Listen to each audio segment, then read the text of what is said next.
Thank you all for being here at this panel discussion. We have, I think, a good lineup today to talk about the problems facing young black males in New Orleans in this post-Katrina environment.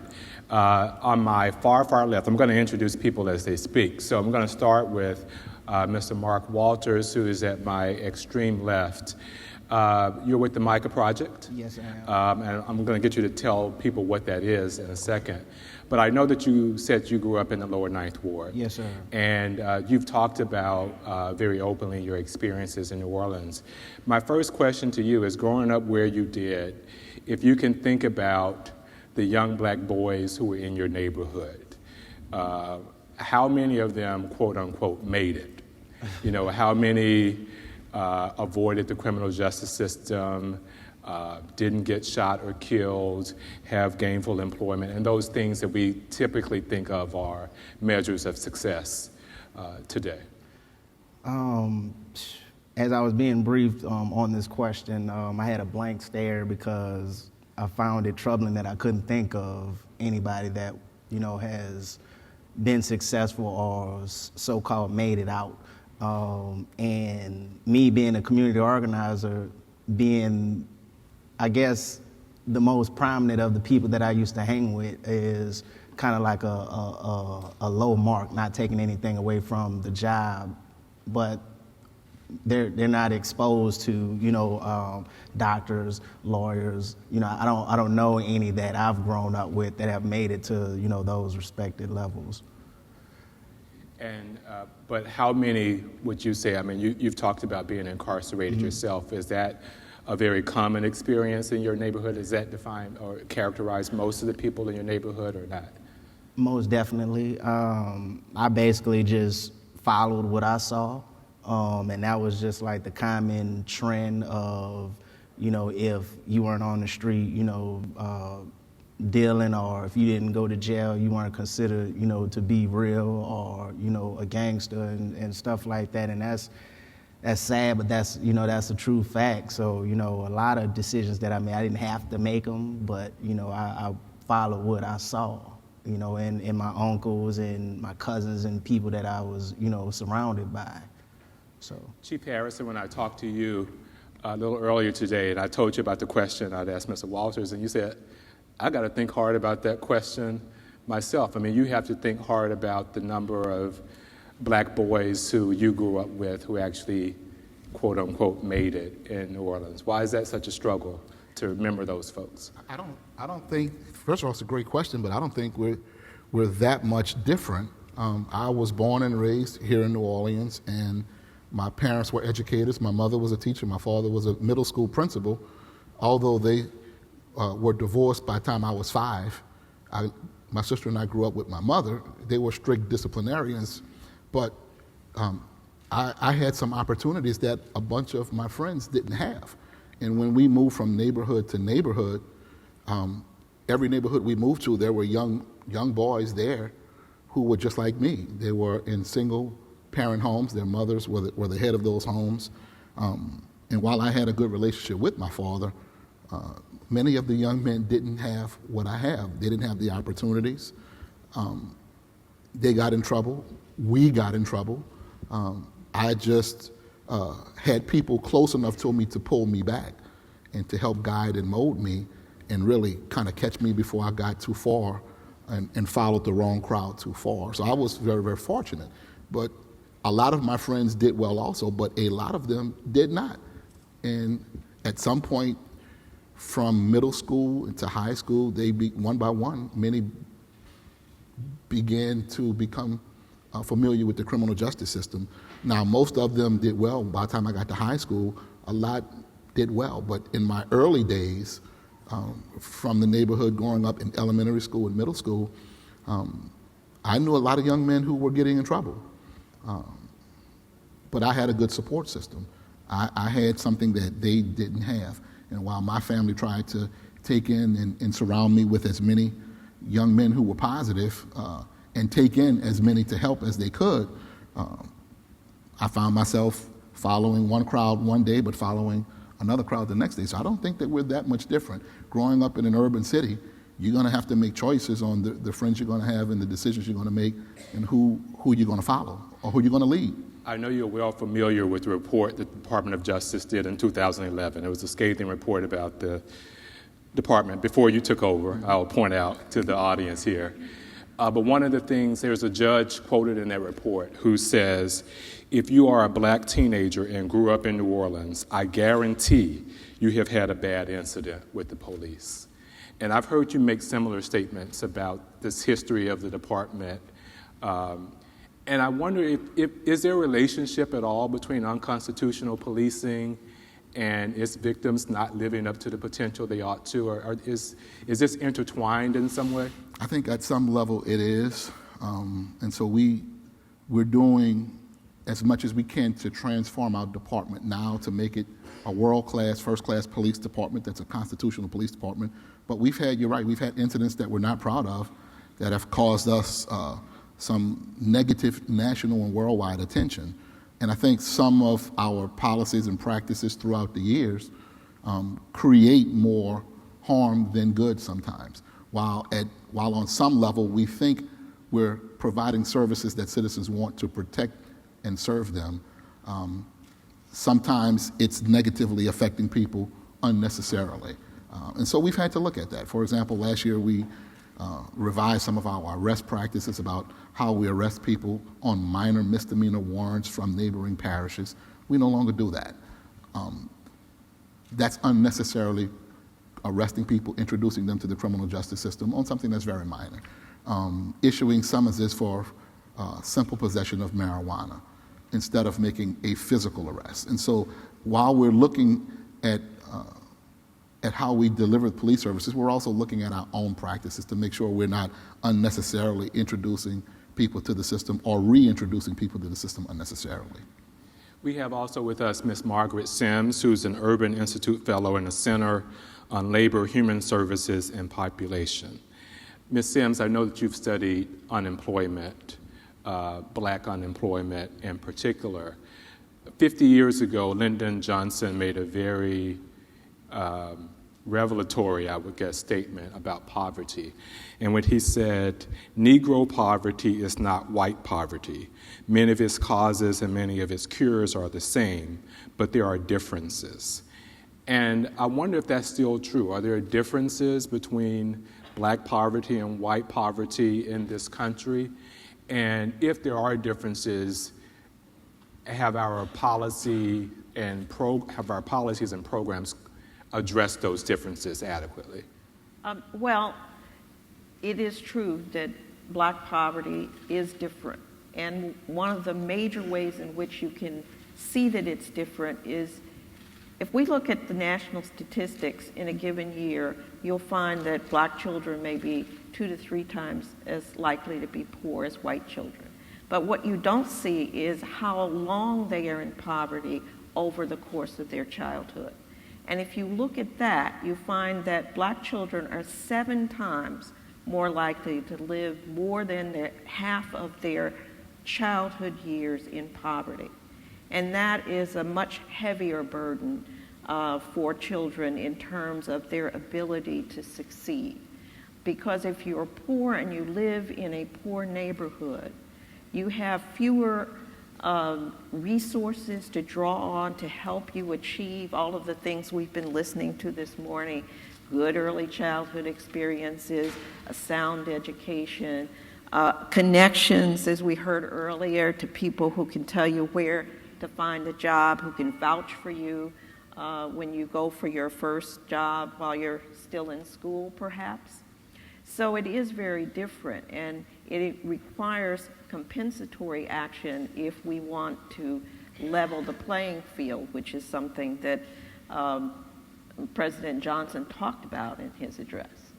And so do we have, I'm guessing we don't have enough policy programs or enough programs to address poverty, but the programs and the policies and the philanthropy that we have, do they adequately address the racial aspect of it, or are there gaps in that regard? There are gaps. I think that certainly both before and since President Obama has issued his community challenge, under my brother's keeper, that there's more focused attention now on how we should go about it. But the resources are not going to be able to solve the problem overnight, even if they're dedicated, because these are problems that not only have been persistent, they span most of a pre-adult life, and you have to come up with and implement at scale a lot of different policies in order to ensure that children not only start out with a good foundation, but that throughout their childhood they have the supports that they need in order to succeed. So to your right is Ms. Lagoon Montgomery Tabron. You're the president and CEO of the Kellogg Foundation. And one of the things that your foundation talks about is place-based grant making.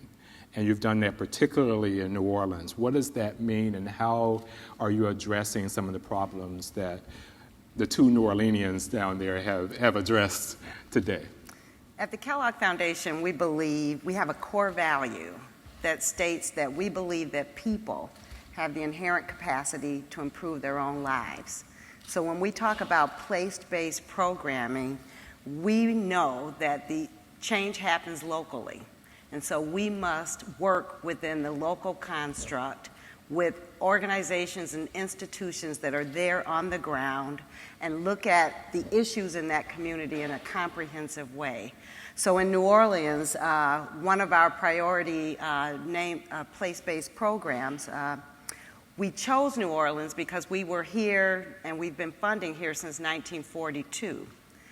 But after Katrina, we leveraged all of our school-based health clinics that were throughout the city, and we used that as a way of going back into those communities and providing support from the most local level up.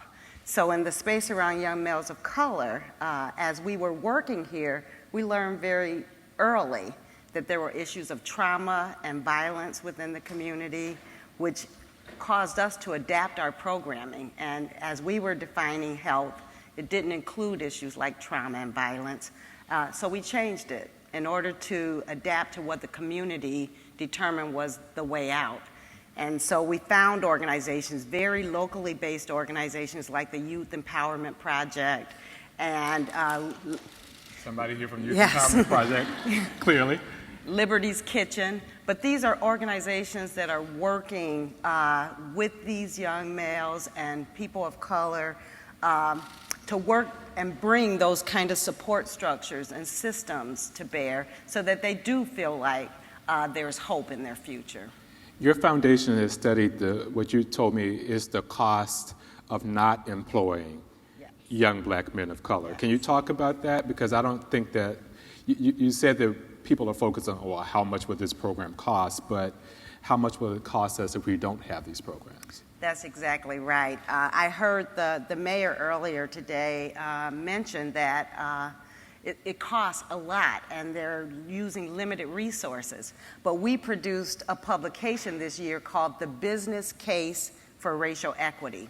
And it looks at the economic opportunity that exists within this country if we were to employ people of color at the same rates as whites. And for example, in this nation, if we were to employ all people of color at the same level, we would add $2 trillion to the national earnings potential of this country, which goes to, tax bases and tax revenues for communities. So where New Orleans is currently struggling to find resources, we have resources in New Orleans, and it's the people, the young people, and the people of color. It's those 50% of these young men who are unemployed, who could come back into the workforce and bring revenue and a tax base back to the city. Ms. Simms, we keep hearing people in New Orleans, 52%, 52%, 52% of black males in the city are not working. That sounds like an outrageous number to me and probably to anybody else listening here. But how does that compare to other cities of comparable size across the country? Well, I think you need to put it in some perspective, which is the thing that we sometimes fail to do, and that is how does it compare to their white counterparts? And there you see the really stark contrast. You can say, oh, well, New Orleans hasn't completely recovered economically, and therefore, they're unemployed because the jobs haven't come back. But the truth is the jobs were never there for many of these men, and they weren't there for a variety of reasons. But when you look at any cut of the data, you find the racial differential, so you can't dismiss race as a factor. Earlier, the mayor talked about the need for training in response to a question about inadequate transportation. All of those things are important, and many of them come back to race, because the reason they don't have training is because they were in communities that where they didn't have access to the training, they weren't able to get into it, they live in communities that have poor transportation, and they can't afford an automobile. So it's very hard to just say, oh, it's individual deficits that are the cause of this, because it's not. Chief, I ask you to imagine if the unemployment problem in New Orleans is done away with tomorrow, what that looks like for the police department and policing in the city. How much is unemployment driving the crime rate, the murder rate, all of that you're dealing with? I think it's one of the key things that drives it. In my 24 years, and I think most police officers would answer this the same way, most people we come in contact with who have offended, not just the people we come in contact with, but those who have offended in some capacity, struggle with employment, are not employed, lack the educational capacity or the educational or the job skills and actual jobs to have meaningful employment, have income to sustain themselves, to have some quality of life. And so they innovate so that they can be able to have a quality of life, to be able to have the things they want. They innovate by other means. And so many of the people who offend on a serious level, when we talk about violent crime, are people who don't have job skills and jobs because of a lack of education, because of a lack of many things. But the majority of the people who we're coming in contact with at that level are not employed. And I think if we didn't have an unemployment problem, I think we would not have the crime problem. We would still have some crime, but it would largely be some other small thing and not this large violent crime problem we have that we see here in New Orleans, which is like a culture of violence, which is directly connected to work, which is directly connected to skills and our education. Mr. Walters, I'm going to end with you before we take questions from the audience. I heard you say a few weeks ago now that a lot of the programs that are meant to help people such as yourself are like clothes off the rack and not clothes that are tailor-made to the body. Exactly. And I want you to, if you have time here, to talk about what programs do you think will really help. And you're with the Mica Project, so maybe talk about what the Mica Project is doing toward helping young boys like you so you wouldn't have to have gone to jail. You would have had the quality of life that you wanted to have. Well, Mica is a community organizing group, so we don't deal with the programmatic piece of it, but we connect with organizations that are successful with it. I think that one of the key things is to close the culture gap. And I say that because when you concentrate a group of people to people that are like-minded, birds of a feather flock together.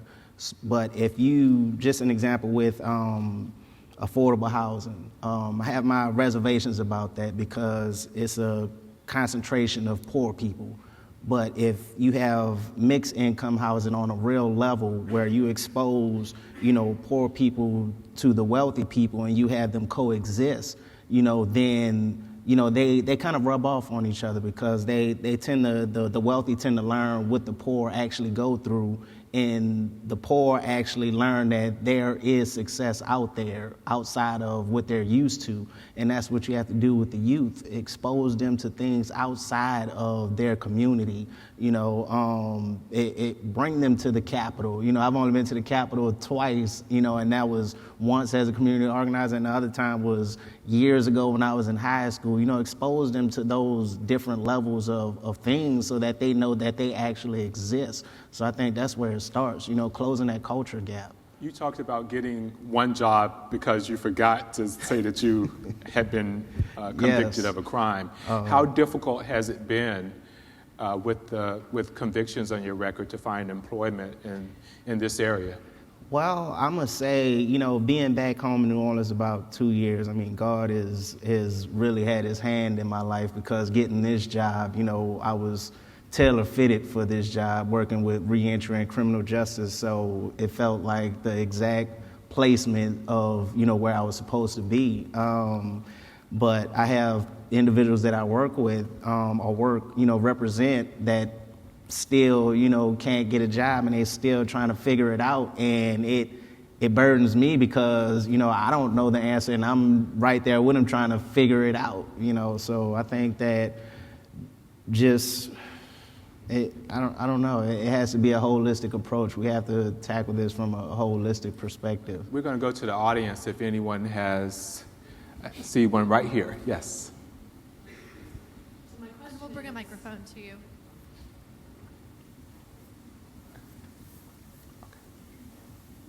My name is Amy Lesson, and my question is, when you're talking about universal employment, if that's at the minimum wage, which is not a livable wage, and you have a choice of having a job that's not a legal job, where you could make more money doing something illegal, and your only other option is a minimum wage, which is often the case in this city, that seems like an intractable problem to me in terms of employment. So I'm just interested in what you all think about that, which I think is at the root of a lot of these problems. You want to address that, Ms. Tabron? You mentioned universal employment. Yes. And what I meant was just the opportunities that exist. And as I've understand it, there's a whole bio-innovation industry that's growing here in New Orleans. So how do you prepare young people and people of color for those jobs, which aren't minimum wage jobs? There are other industries that are flourishing. There's a whole industry of coding for applications for technology, and what we've learned through one of our grantees is that you can take any 1 in 5 young person, and they have the aptitude to actually code and make applications that are needed throughout this country and the world. They just need to be matched and exposed to those opportunities. So I think what we're talking about is new industry, creative ways of engaging young people, and then they have the inherent skills to be capable of those. Okay, I think we have time for one more question. Sorry to be hogging. It seems like I always got a question. My name is Stephen Kennedy. My question is more so, I remember like Lyndon B. Johnson did the war on poverty with all the training, but then training is one thing, but then the actual having jobs. My question more so is to the Kellogg Miss Foundation. Would you all be interested, because one of the things that when we talk about jobs, most of the people who are coming home from prison have challenges about finding employment. So would the Kellogg Foundation be interested in doing something like they do in New York City, D5 Ventures, where teaching formerly incarcerated individuals how to be entrepreneur and also building those social skills? Would you think that would be a good approach here in New Orleans to reduce unemployment and also to create wealth in African American communities? Absolutely, and we are doing that both here in New Orleans as well as throughout the country. Many of you may have heard of the 100,000 Jobs for Opportunity Youth.